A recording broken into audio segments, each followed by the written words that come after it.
Hey, and welcome to this week's episode of the Inclusive Networker podcast. And who am I calling into conversation today? It is Brenda Harrington. And who am I? I'm Dr. Ramona Lawrence. I'm your host, and I am so excited to bring Brenda to you today. And let me tell you a little bit more about her. Brenda is a certified executive coach and the founder of Adaptive Leadership Strategies LLC. She works with leaders globally in public, private, government, intergovernmental, humanitarian, and nonprofit organizations.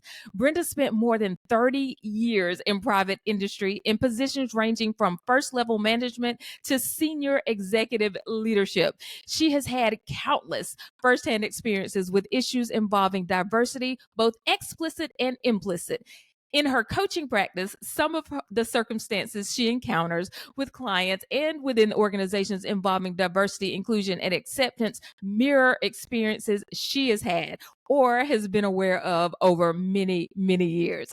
She knows that in the absence of mentors, sponsors, professional obstacles can be much more formidable. Brenda is a graduate of the Georgetown University Leadership Coaching Program and is a credentialed member of the International Coaching Federation. She holds a master's degree from Virginia Polytechnic Institute and State University, Pamplin College of Business, and a bachelor's degree from Adelphi University. Brenda, I am so very honored and so excited to have you today as a guest on the Inclusive Networker podcast. Welcome. Thank you so much. I am so happy to be here, and I'm going to ask you to just introduce me every day. That was beautiful. Oh, that's awesome. Yes, I'm so excited and just really honored that your credentials and just the things that you have done are so near and dear to my heart. And so I'm excited to have this conversation with you. So you ready to get started? I'm ready to get started. That means a lot. Thank you. All Yes. right. So the first question that I always ask my guests is, what is your lens? Your lens is like your background. It really shapes how we see the world. And so what's your lens, Brenda? I can sum that up in one word, and that is Okay. curiosity. Okay? Awesome. Curiosity. And I think that that comes from a place of just wanting to know how things come to be, wanting to know how things work. Growing up, we didn't do a lot of things. We didn't have exposure to a lot of things, but I was Mhm. always looking beyond my immediate environment, just trying to figure out, what was happening, how things worked, and I've brought that in a big way into my adult life.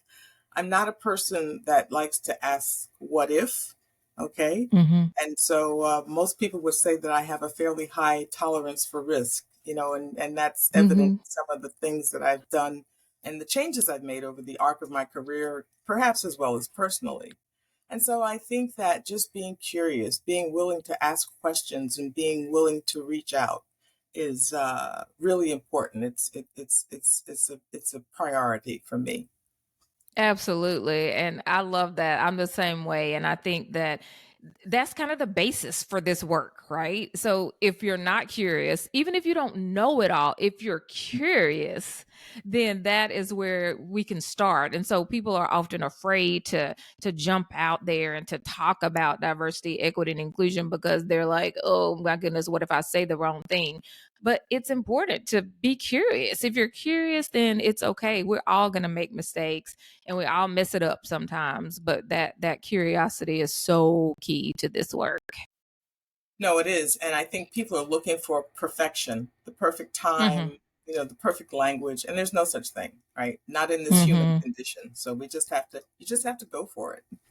Yeah. So let's talk about some of the work that you do. So you're an executive coach. You've been doing this work for upwards of 30 years, and so you've got some extremely valuable experience in DEI and in executive coaching. And so tell us a little bit about the work that you do within your business and within the coaching space. Certainly. Well, my coaching practice actually is about 12 years old. I was in Okay. industry leading up to that. So I don't have 30 years experience coaching officially. But what I came to realize probably about 15 years ago was that my Mhm. approach to interacting with other people and certainly to leadership came from a coaching place, but it wasn't until about that time that I gave it language, right? That I gave it vocabulary and really I was able to make meaning of it. So in my coaching practice, I have to say I have the privilege, and it really is a privilege just to share very intimate spaces with leaders all around the world to help them step into the best version of themselves. And that sounds a little bit cliche, but it's all about developing the right habits. Okay. And we all need a mirror, right? We all need someone to help us not only to stand in our truth, but to have difficult conversations with us and get us to those growth edges, right? With compassion, Yeah. with caring, but to help us move outside of our comfort zone. All right. And it's not, it's not anything extreme. Sometimes Mm-hmm. they're very small nuances. But the most important thing, going back to the concept of curiosity, is to get people to a place where they're comfortable enough with themselves in their own skin so that they allay that fear that you referenced earlier and are able and willing to see others as individuals, to engage with people on terms other than their own. And when you're able to achieve that, amazing things can happen. Yes, yes. And so this work that you've done, it led you to write a book. And this book is called Access Denied. And so I really want to start delving into that, because one of the reasons that I started this work is because I saw people who had access denied, right?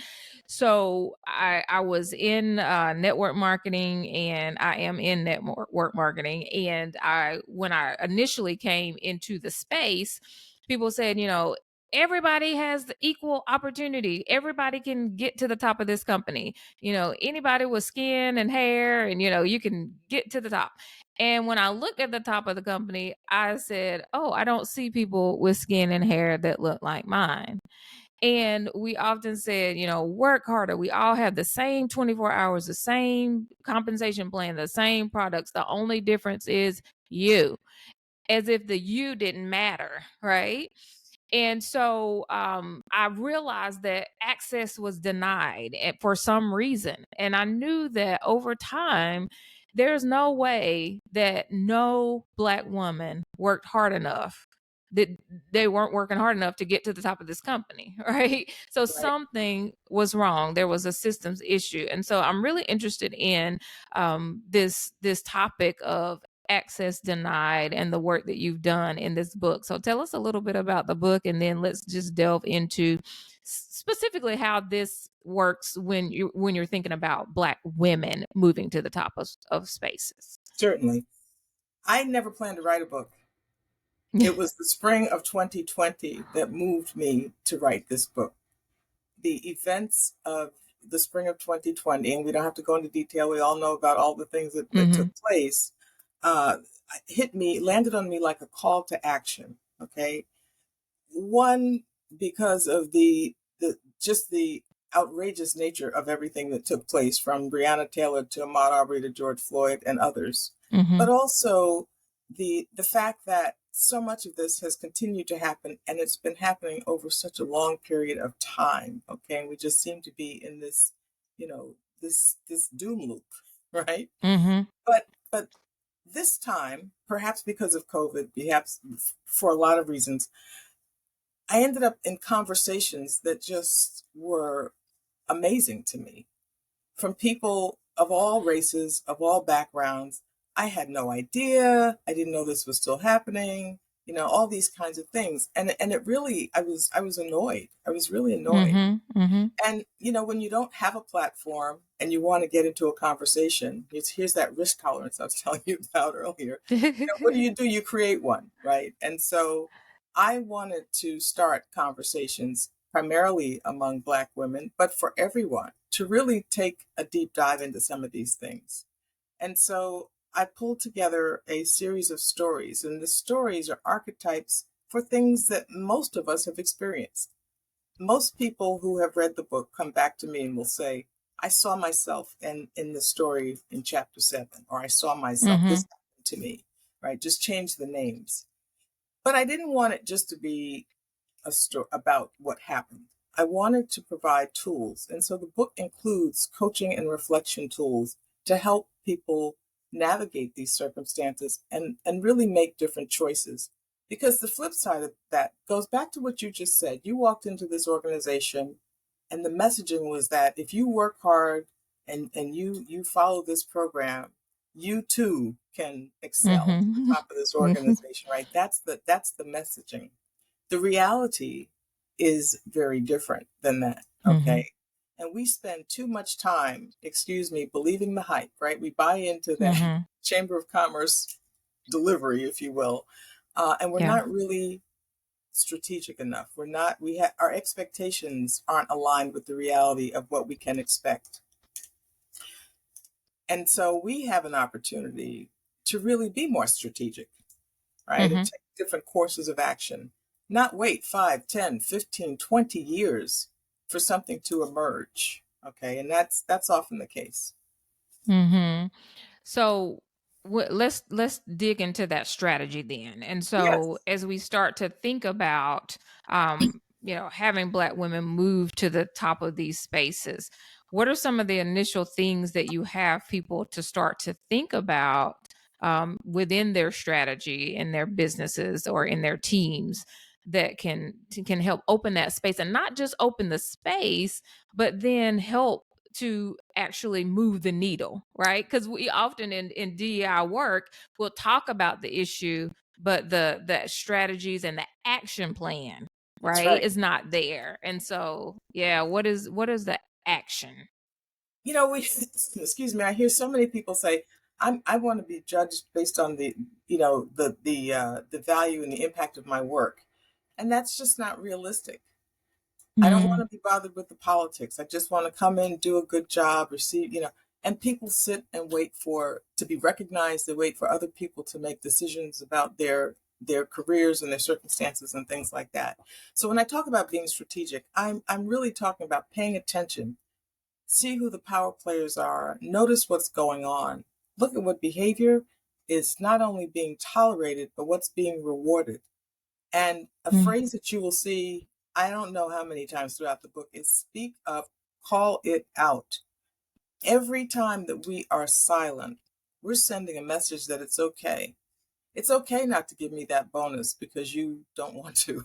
It's okay mm-hmm, to move someone else forward, because you're more familiar with them or because I don't look like you. Whatever the case is. There's a lot of gaslighting that goes on, right? mm-hmm, Um, but we've got to be able to address those things. We've got to be willing to address those things. And what I find so many times, Ramona, is that people either don't know how to start the conversations, they're afraid to start the conversations. But that's the first habit that needs to be developed. mm-hmm. So this first habit is speak up and call it out. And Absolutely. so you also talk about this idea of discriminatory gaslighting, Yes. right? So explain that term, and then let's think about, because I know that people are going to say, I want to say something, but I'm scared. I don't have the Yeah. courage. I don't know what to do, just like what you just said. And so when we talk about speak up and call it out, one, how do we deal with the gaslighting that's going to happen when we do call it out? And then how do we have the courage to move forward and really take that action? Have your facts straight, first of all. Okay. Okay. And that's why it's so important to pay attention to what's happening. Okay, so if you look at, you're talking about the network marketing space. If you're looking at your numbers and your production aligned with someone else's, and the trajectory is not the same, you've got something meaningful to talk about, right? And you need somebody to explain that to you. You really want somebody to break it down, and you want to ask some difficult questions. It can be scary, and it's not easy, but once you begin to do it, okay, and once you Mm-hmm. begin to become accustomed to doing it, then it becomes like anything else, right? It becomes almost second nature. But not only that, Mm-hmm. you've put others on notice that you're paying attention, right? Mm-hmm. So many times we take that bad advice, you just got to work a little harder, you got to put in more, you got to do this, and we work ourselves into the ground. and nothing changes. Nothing changes. Mm-hmm. So discriminatory gaslighting is a term that was developed by Dr. Christy Kakikaro, who wrote a lovely foreword for the book. And, this came about basically as a result of her experiences, being told that she had only been accepted to an Ivy school because she was Black and all of these things. And she's a tenured professor at a notable institution of higher learning. If you read the book, you'll Mm-hmm. the Mm-hmm. details. But basically, it's when it's raining. Okay. Oh no, that's not what's really happening. Somebody has the hose on, right? Or no, Mm-hmm. that's not what you're seeing. And Yeah. some of those things can be so obscure in the workplace, right? But typically, if you're sensing that, maybe the first time you question, say, okay, maybe I'm overreacting. But when you see that pattern, there's probably something there. There's probably Mm-hmm. something there. And what you don't want to do is create allow a you don't want to build up a tolerance for that, right? And when Mm-hmm. I say speak up, call it out, that's when you really have a cue that it's time to have an important and meaningful conversation. Mm-hmm. And I think as we use the network marketing example, it's very easy for people to say it's just the numbers. It's a numbers game, right? So when people say, well, yeah, your numbers are lower because you're not doing the work. Well, if you are doing the work and it's still lower, let's look a little bit deeper. And I think in network marketing, we have to ask a question because you don't necessarily have a boss, right? You're an independent consultant. So what we have to ask is what is happening in the system that I've been taught. And I often tell people we give people recipes instead of frameworks. And when we give them recipes, we say, this is exactly how you do it. And it's typically the way that the person in a majority community has done it, and it works for them. But when we give a person a framework, we can say, this is generally how it should be. Make the spice a little bit different in your community or whatever it needs to be to adapt to your specific lifestyle and the way that your life works. I think that's important. And so when we think about this in the network marketing space, it's important to say, okay, well, what are we questioning? Because people are going to automatically say, it's just numbers. Your numbers aren't the same, right? Yeah. But when you start to look at opportunities, yes, it's numbers, but Mm-hmm. who got the opportunity to go to a conference or, get more visibility, in a forum or something like that. Look at all of those things, Mm-hmm. right?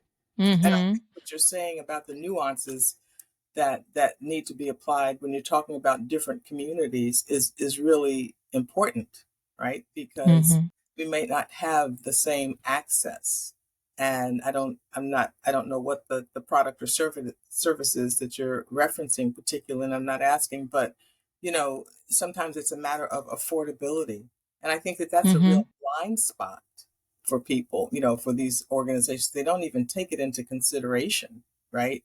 How do we have Mm-hmm. to adapt to have broader appeal in different communities, right? Mm-hmm. And I think that's where we really fall down, which is why it's so important to bring it to their attention. Not network marketing, but I can think of a vendor relationship that was pushing Mm-hmm. all of these new services. And in coaching, we use a lot of psychometric assessments and tools and things like that. And they had this big kickoff and all these nice, shiny brochures and videos. And there was no reflection of diversity. There was Mm-hmm. nobody in any of that material that looked like us. Okay. So how would we have ever been able to present that right in a Mm-hmm. diverse environment? Those kinds of things matter. And those are the Mm-hmm. kinds of things, that's the low hanging fruit. Those are the kinds of things Mm-hmm. though, that you've got to begin to call out. Mm-hmm. And I think a lot of people are calling those things out now, especially in network marketing, because a lot of times people have not seen themselves in advertisements.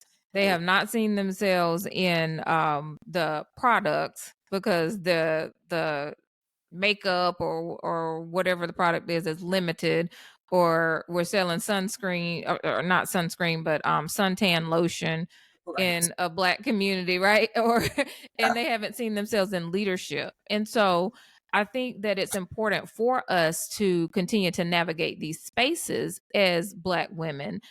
But when you don't see mentorship, and I know you talk a lot about this in your book as well, when you don't see people that look like you at the top of a company, then how do you effectively get the mentorship that you need to be able to navigate and to move to the top of this space? The short answer is sometimes we're not in the right space and there's a limit to what we can achieve.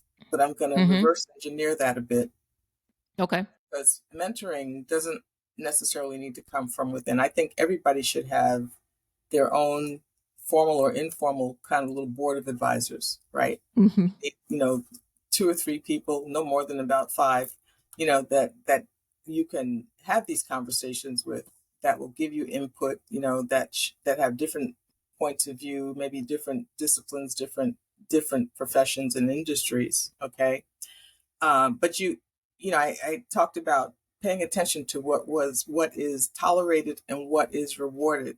You might be in an Mhm. organization, where diversity doesn't matter. It's not a priority for them.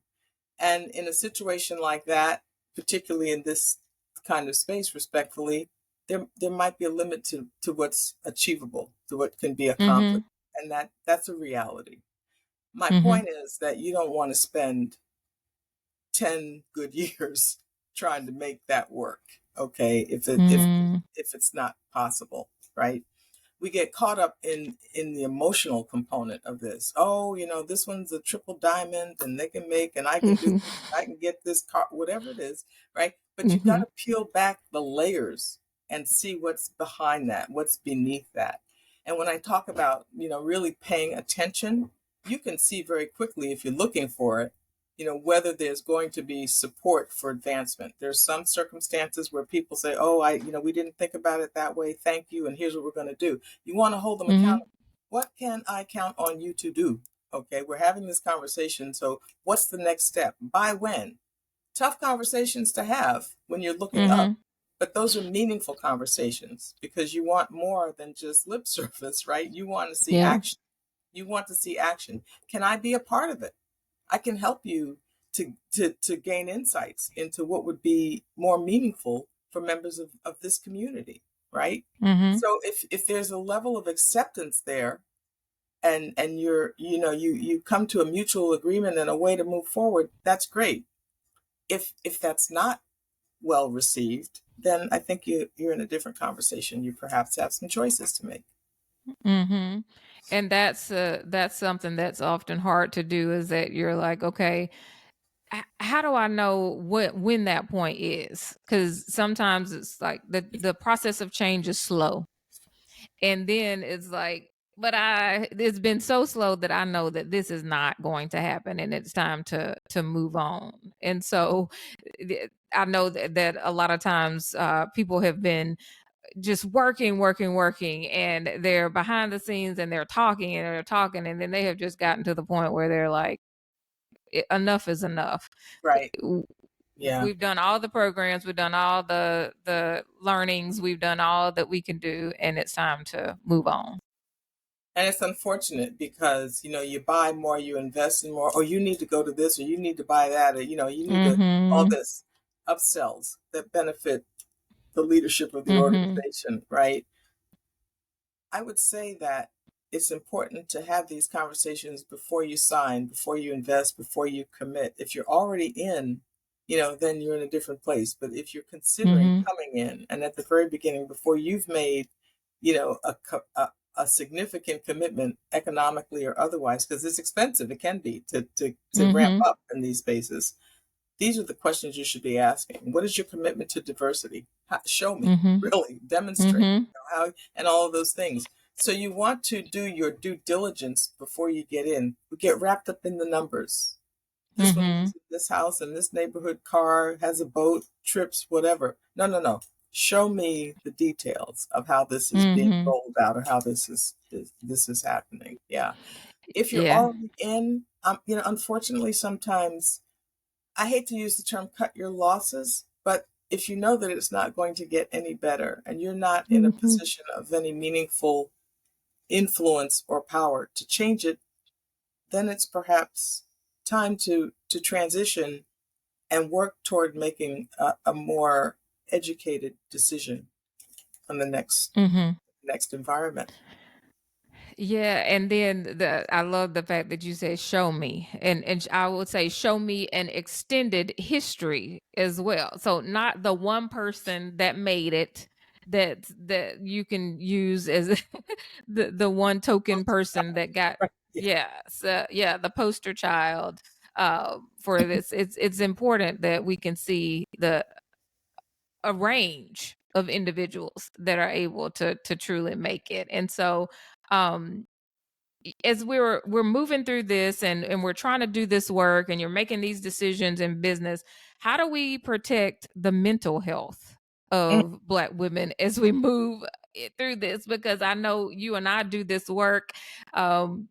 We have had to learn how to take part in if not self-care, just care, soul care, in a way that we're not angry about it. We're patient with people. We're able to move forward. But how do other people do that? Because it can get frustrating.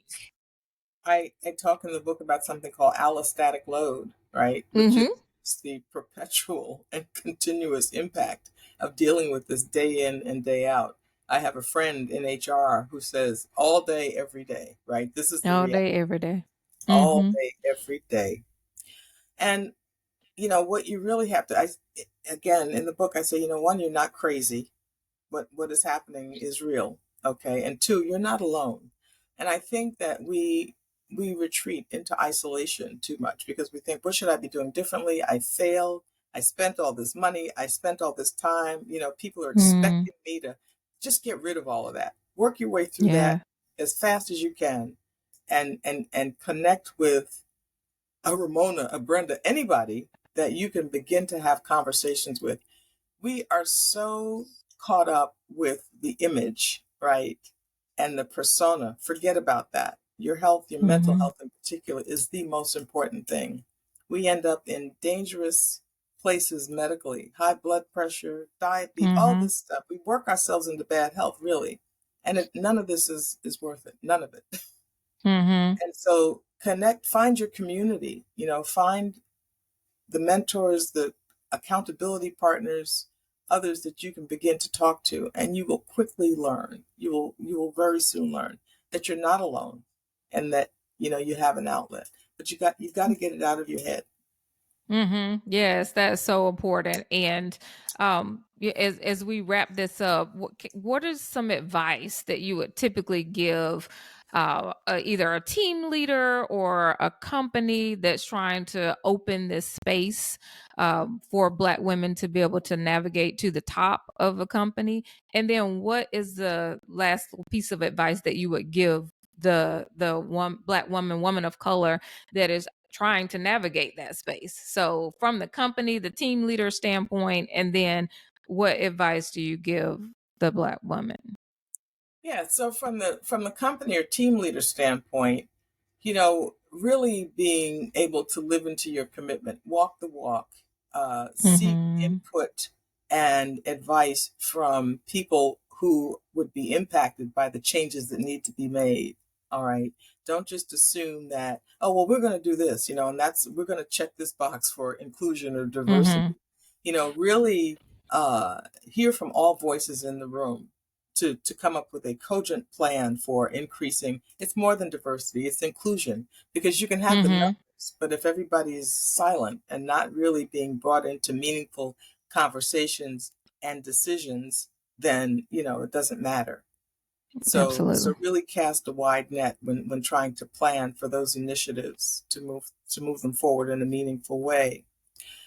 For Black women, it really is about trying to set aside that fear and ask those difficult questions, have those tough conversations, and set some of the superficial stuff aside. I promised my mom, I told my dad, my kids are thinking that I'm going to do this, they're expecting, and we're bogged down with all of those things, okay? Mm-hmm. And we've got to reprioritize. So, you know, be willing to confront the things Mm-hmm. that are happening and come up with a strategy. What is it that you need to know? What is the conversation that needs to be had, and with whom? What do you want the outcome to be? If it doesn't go well, what is your next step? Okay, have a plan. It's hard work. I don't want to oversimplify it, but that's what Mm-hmm. we have to do.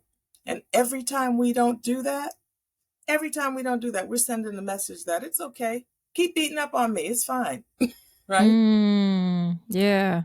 And Yeah. there's a place in the book, I don't know if you got to it, where in the first conversation with the client, she's telling me all these things that are happening.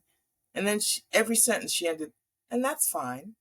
And that's Mm-hmm. fine. That's fine. Mm-hmm. About the third time she said that, I said, stop it. I It's said, not. that is not fine. And I drew the little circle, fine, and put a line through it. None of that is fine. Mm-hmm. Don't accept it. Just do not accept it. Mm-hmm. Wow. That's so powerful. That's like the drop the mic moment, right? It's not fine. It's not We have to be able to speak out and to really, and I think a lot of times speaking out is self-care, because yeah, we keep it just balled up because we know that these things are happening. We see the gaslighting, we see all of the microaggressions, or subtle acts of exclusion, whichever term we want to use, and it is just weighing and weighing and weighing, even as we have talked about before in science, changing our genetic code, right? Because of yes. all of the stress and all of the issues that are happening. And so, Brenda, I have absolutely loved this conversation. Access denied. And so tell us how we can keep in touch with you. How do we get the book, so that we can make sure that everybody is reading this, because I think it is such an important work. And thank you for adding this to the literature and to just our lives. It's really going to enhance us. Thank you. Well, thank you so much. So the website for the book is access-denied.net, and all of the retail links are there, but you can go directly to Amazon, Books A Million, Barnes & Noble, wherever books are sold. You can find it online. If you want to get in touch with me directly at Adaptive Leadership Strategies, it's B. Harrington at adaptiveleadershipstrategies.com. I'm on Instagram as author B. Harrington, and I'm on LinkedIn. Awesome. Well, thank you so much for your time, your commitment to this work, Brenda. You have been an absolutely wonderful guest, and I'm so very appreciative that you took the time today to come and be a guest on the Inclusive Networker podcast. Oh, it was my pleasure. Thank you so much for having me. Awesome. Well, thank you all for listening to this episode of the Inclusive Networker podcast. You can find Brenda's information in the show notes, and I will see you on the next episode of the Inclusive Networker. Bye.